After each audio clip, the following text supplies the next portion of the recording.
I rise to make a contribution on this bill. I'm going to start my contribution by quoting from a book called That Disreputable Firm, The Inside Story of Slater and Gordon, written by Michael Cannon, published in 1989, and I start at chapter 9. In ancient times, asbestos fibre was woven into soft, flexible cloth and used as a shroud for dead bodies. In modern times, it became a shroud for living people, enveloping them in a grip which squeezed out their breath and finally, after causing extreme agony, choked them to death.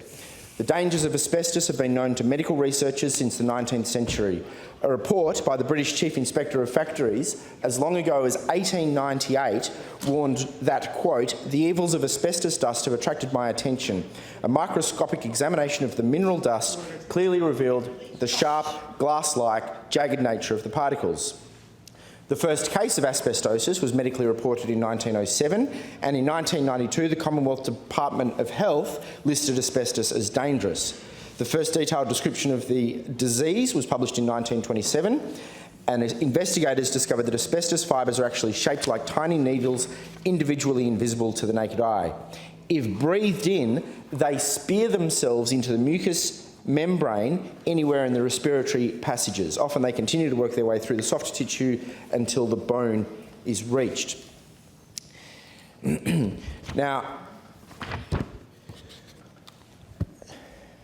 what we had in Western Australia, in Wittenoom, was one of the largest blue asbestos mines in the world.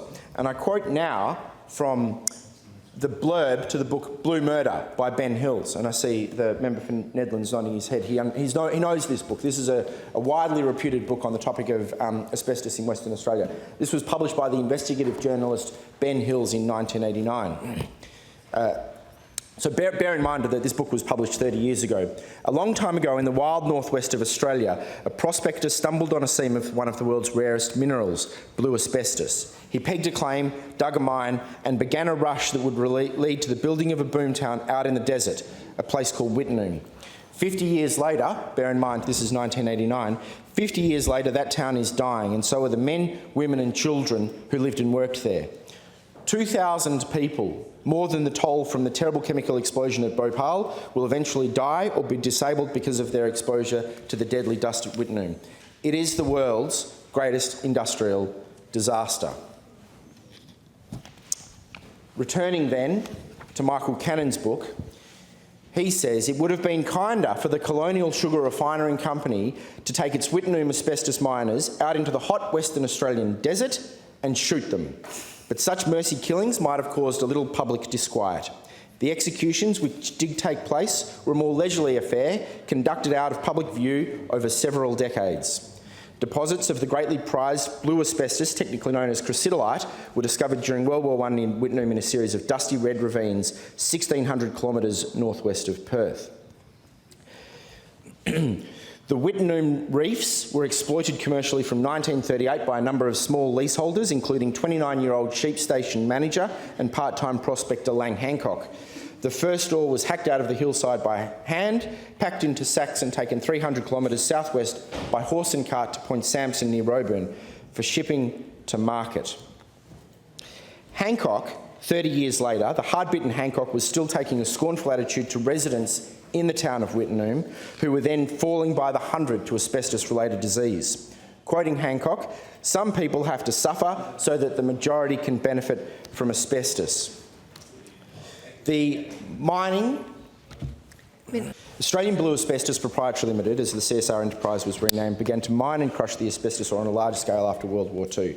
At first, its workers lived in tents in Wittenoom Gorge. With considerable assistance from the state government of the day, and I'll come back to this point, a township was begun in 1947 about 8 kilometres from the mine, with facilities including water supply, school, store and police station. Hundreds of European migrants, especially those who landed at Fremantle, entered into 2-year contracts in total ignorance of the conditions under which they would have to live and work. Many were so deeply indebted to the company for fares and other expenses that they could not afford to leave Wittenoom. "I thought we were in hell," said one migrant. "It was just a desert, no mountains, no snow. If I'd had money, I would have gone straight back home." According to Michael Cannon's book, some 6,700 people worked at the 2 Wittenoom mines at one time or another. I'm going to come back to that figure of 6,700. Of these, it was estimated by medical experts that between 1,000 and 3,000 would ultimately die of their exposure to asbestos. Also in danger were 20,000 members of their families and an unknown number of officials and tourists who passed through. Australia's worst ever industrial disaster in the making. Now, the problem was in the town of Wittenoom, as you know, Acting Speaker, that not only did you expose the mine workers and the mill workers to the asbestos dust and fibres, but the tailings were taken and spread around the whole town. And so school teachers, students, families, wives who washed their husbands' clothes when they returned from work, all of these people were exposed to these asbestos dust and fibres. And because of the history that both Ben Hills and Michael Cannon have recounted in terms of what the corporations, what the government knew at the time about the dangers of asbestos dust and fibre to people's occupational health and safety, inevitably the court cases came. And the first court case was, well, there were many court cases in the 1980s, but the first court victory for Wittenoom victims was in 1988 when Klaus Rabenold won his case against Medelco. Now, this was a subsidiary of CSR. The judge ruled that CSR acted with, quote, continuing, conscious and contumelious disregard for its workers' safety, and that Rabenold should be awarded $426,000 by way of compensation and also $250,000 in punitive damages. That is, damages that are paid in order to punish the company for the way in which they have acted. Would you take an interjection? From you, of course.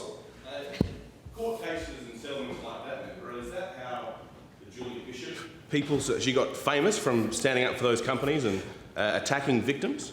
Look, far be it from me, member, to comment on the former member for Curtin. I think the people best placed to pass judgment on whether or not she was a worthwhile person were her colleagues in the Federal Parliamentary WA Liberal Party, and they had the opportunity to do just that when they were presented with her as a candidate for the leadership of the Liberal Party after Malcolm Turnbull resigned. Hear, hear. I don't know how many votes she got, member. Can you tell me how many votes she got from her colleagues in the WA Liberal Party? Wouldn't have been many. Wouldn't have been many. Zero, was it? Zero votes. Well, there you go. Perhaps that's the judgment that can be passed, but far be it from me to pass judgment on that. More particles of asbestos Back in to Wittenoom. the bill, member for that. I wanted to pause on the... so obviously, as people know, I spent a bit of time in my professional career acting on behalf of victims of asbestos-related diseases, and I'll come back to this. There are two members in the chamber who have already made incredible contributions, and I just want to acknowledge them. I want to acknowledge the member for Warren Blackwood, who has experienced this firsthand and whose brother was, as I understand it, a litigant in these proceedings.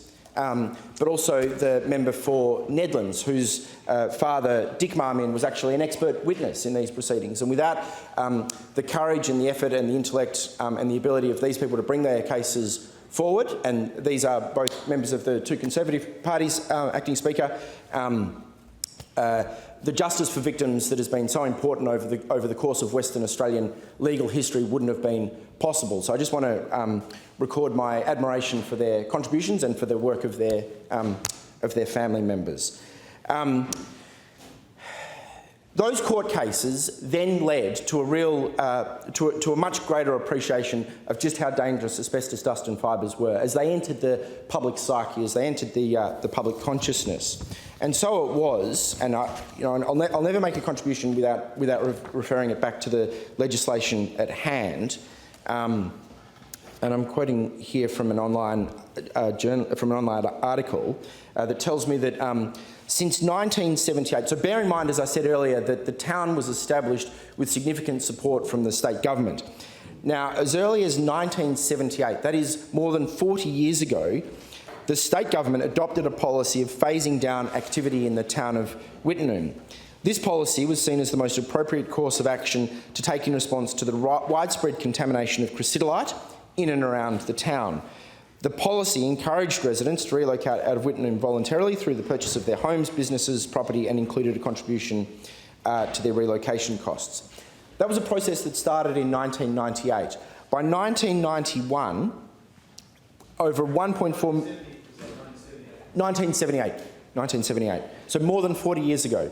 By 1991, and remember that the first significant tranche of WA asbestos-related diseases cases went through the Supreme Court in a group action in the late 1980s.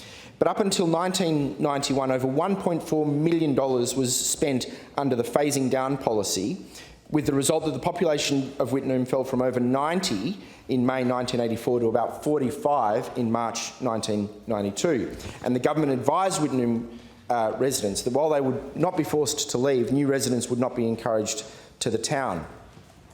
Now further, and I think this has been touched on by the Treasurer in his second reading speech, but I understand there are about a handful of residents who remain in the town. There are perhaps 3 permanent residents who defy the Government of Western Australia's removal of services and stated intention to demolish the town.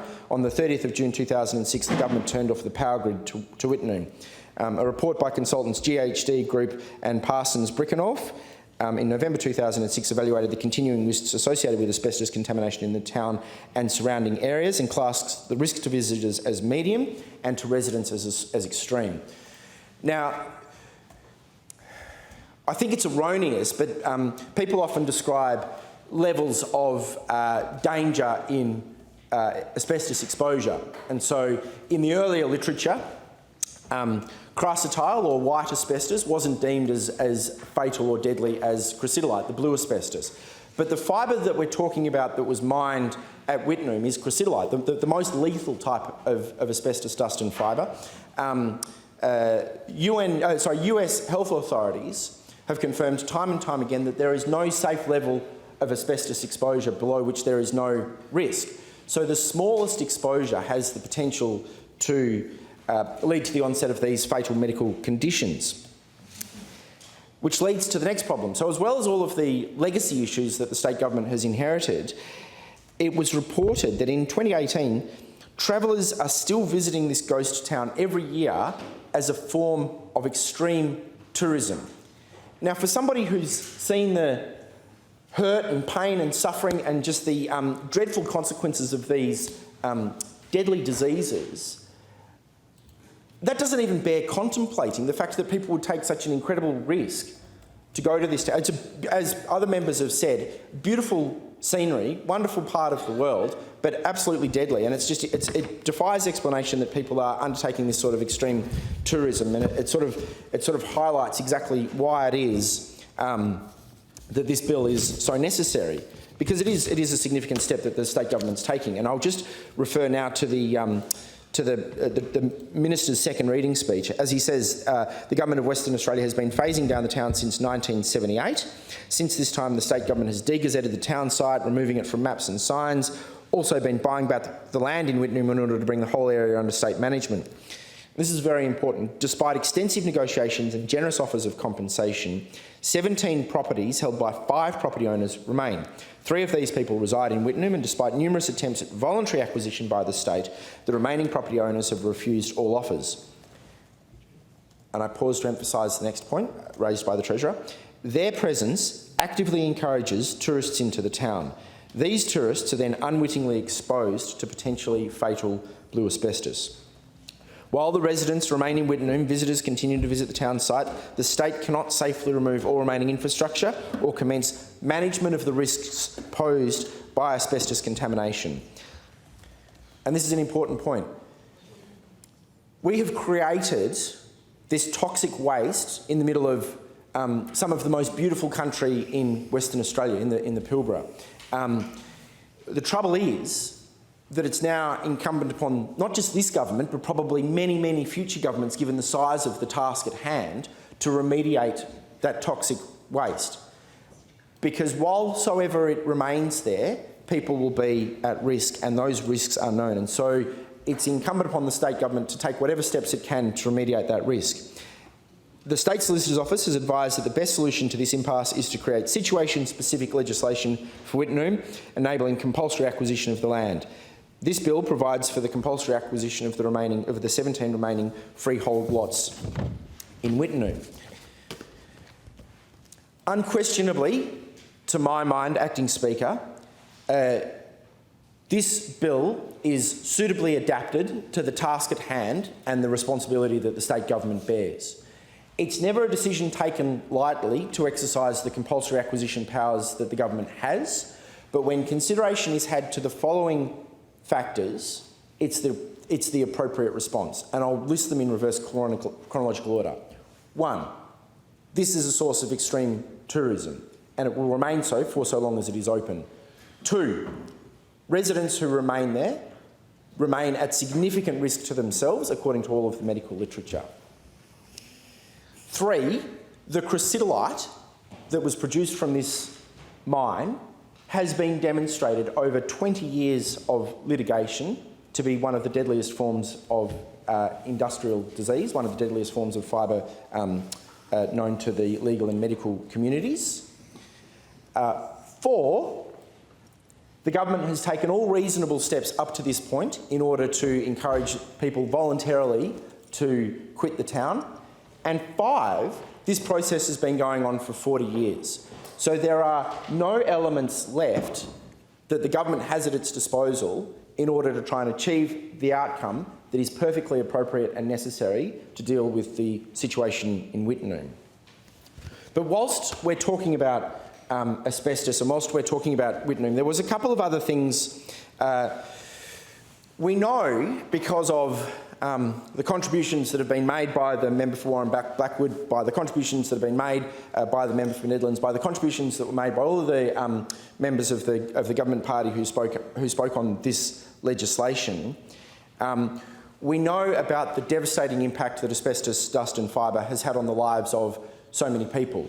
And we know, as a result of the research that's been done by journalists such as Ben Hills and Michael Cannon, that there are some 6,700 employees and anywhere up to 20,000 family members who are exposed to the deadly dust and fibre at Wittenoom. But what we don't know is this, because bear in mind, members, that the Wittenoom mine operated from 1938 until 1967. And I just pause on 1967. That was the year that we got... may I have an extension? Extension granted. Thank you very much. That was the year that we had recognition of Aboriginal people in the Commonwealth Constitution. Because we do not know how many Aboriginal people have been exposed as a result of the operation of the Wittenoom mine. And I wonder if I can refer members to an article by Kirsty Melville from the ABC News website from the 7th of February 2019. And this is quoting a friend, I know this person is a friend of the member for the Pilbara, somebody that I've met before. We used to put our swags up there, lie on the truck and look far and wide, says Injibundy elder Ellery Sandy. It was exciting for us. We used to think we were riding on the clouds, but little did we know that down the track we might get sick. Fresh from the mine up at Wittenoom Gorge, bags of deadly blue asbestos were transported by trucks like this one, 200 kilometres north to the port. That's at Point Sampson. So you go straight past, you go from Wittenoom straight past Roebourne, Cossack, Point Sampson, where they were loaded and shipped down to Fremantle, where they were unloaded. And so at every stage of that process, people were getting sick. The people who weren't counted with the local Aboriginal people, including people like the Ngarluma and Injibundy people. Now, the problem is, and I'm quoting here from a peer-reviewed journal article by a woman called Sarah Holcomb, Indigenous Organisations and Mining in the Pilbara, Western Australia, Lessons from a Historical Perspective. I'm just at page 102, this is in Aboriginal History 2005, volume 29, at page 112. The history of blue asbestos mining and the establishment of the nearby town of Wittenoom in the Hamersley Gorge offers an interesting comparison to the establishment of the iron ore industry. Lang Hancock began mining asbestos fibres in 1936 in Wittenoom Gorge in Mulga Downs Station, and by 1947 a town was built nearby to service the mine. The mine functioned until 1966 with Aboriginal labour alongside migrant labour. Aboriginal station workers from Mulga Downs would come and go to the mine, many of whom were of the Bunyama language group working on their own country. They likewise lived in the Wittenoom township and continued to do so after the mine closed in 1996. While there was work for Aboriginal men and women in the mine, this is likely to be because most non-Aboriginals refused to do it. The conditions in the mine and the mill were described as appalling. As is now widely known, Wittenoom became the greatest industrial disaster in Australia, with cases of mesothelioma, asbestosis and lung cancer still being diagnosed. No records of Aboriginal employment at Wittenoom were ever kept, and special screening and monitoring programs were not available to Pilbara Aboriginal people until 19 1994. So in addition to all of the devastating impact that we know of, that we have recorded and that we've seen evidence of through all of the court cases, we now have another entire category of people who have been exposed to this deadly dust and fibre, for whom there will never be any accounting, who've all now passed away, who've lost the ability to share their stories and tell us of their experiences. I know from my time at Slater and Gordon before I retired to embark on this endeavour, that we were starting to see Aboriginal clients come through with claims for compensation for asbestos-related diseases. And these are incredibly difficult cases to argue because you need to establish the evidence of the employment relationship so you can establish the duty of care that's owed to these Aboriginal workers by corporations like CSR. Nonetheless, you've got to commend the diligence and hard work of all of the lawyers at firms like Slater and Gordon who put their all into arguing these cases and fighting these cases on behalf of these victims.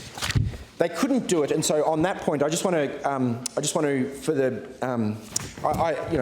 that very rare will be the opportunity to speak about asbestos further in this Parliament, and so this may be one of the last opportunities I get to do this. But there are a number of people who work selflessly and tirelessly with a great eye for justice and with a great sense of compassion for their clients. These are good friends of mine, and I need to commend them. I need to commend them publicly. Louisa Dropulich, who was Louisa Formato, who was instrumental in the first cases in the 1980s. Tricia Wong, who is the practice group leader at Slater and Gordon. Lane McDonald, the MLC, former member of the Legislative Council and a great friend of mine. Michael Magazanik, Tim Hammond, who everyone knows, my good friend John Gordon, the legal assistants and other staff, Joe Ferguson, Marissa Urbano, Shelby Garofano from Collie, and Pete Hollingworth. These are tireless workers who've been contributing time and effort and energy to fighting on behalf of victims of asbestos-related diseases. I need to also place on the record my great respect and admiration for the work of the Asbestos Diseases Society and the member for Balcatta's electorate, and he's mentioned the Asbestos Diseases Society on many occasions in this place, and he's worked tirelessly for their benefit. Robert and Rosemary Vajakovic.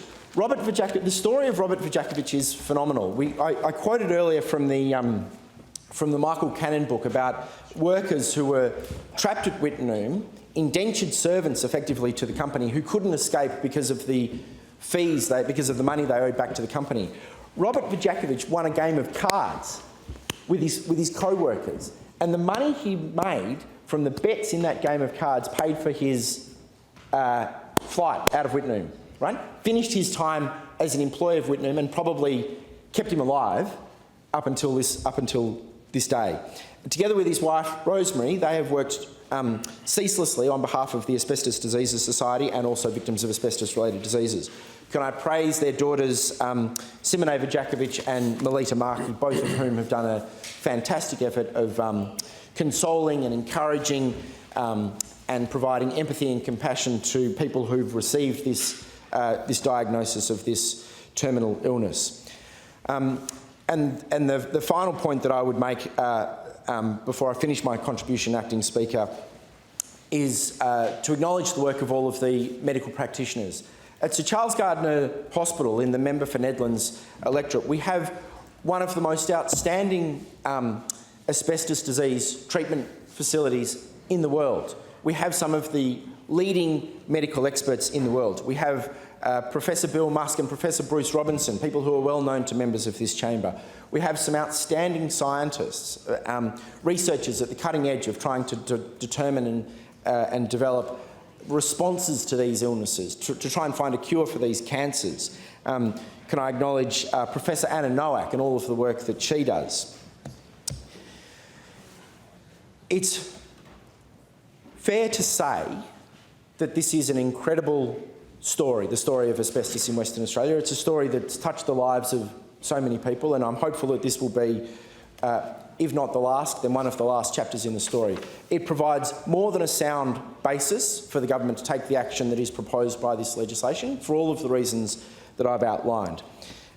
We need to always be mindful of the challenges that we face as a community, and one of the things that I've often spoken about is justice for victims of asbestos-related diseases. And so the final point that I'll make is this. We need to continue that campaign for justice for victims of asbestos-related diseases, and we have a number of issues that I've raised in this parliament, and I'll continue to raise, things like fair compensation, gratuitous services and provisional damages, and they'll be issues that I'll continue to advocate for on behalf of both my constituents but also my colleagues, the medical practitioners for whom I have the utmost respect, and victims of asbestos-related diseases throughout our community. Making this move will have significant consequences because it will send a strong symbol to the community. It will send a strong message to the community that the time is up on the town of Wittenoom. And whilst the town will come to an end, the stories of all of those people who have been affected by what transpired there over 30 and 40 years, those are the stories that we must remember and that we must carry forward, because it's from that history that we'll be able to avoid making mistakes in the future. And so I commend. It'll be for the Treasurer to summarise members' contributions, but I sat here and listened to all of the contributions because of my deep interest in this subject matter. Excellent contributions across the chamber. People gave thoughtful, intelligent, worthwhile contributions, each of them reflecting a different aspect of that Western Australian story that's been touched by the devastation of Wittenoom and by the deadly nature of asbestos. Hopefully now, through this decisive action, you can see the government sending a strong signal, a strong symbol to the community that we recognise what has transpired, but that we send our comfort and support and encouragement to people who've suffered from this deadly disease. Thank you, Acting Speaker.